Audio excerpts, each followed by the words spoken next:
Right now, the sentiment score for the world is at -0.02, but what's really striking is the 24-hour momentum at +0.21.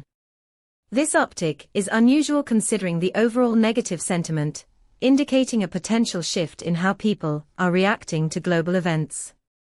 When you pull data from our API, you get a comprehensive overview of the sentiment landscape, including key metrics and semantic clusters. Imagine using this insight to enhance your trading algorithms or risk assessments. Detecting a change in momentum could be your edge in decision-making. Stay ahead of the curve with our world sentiment data.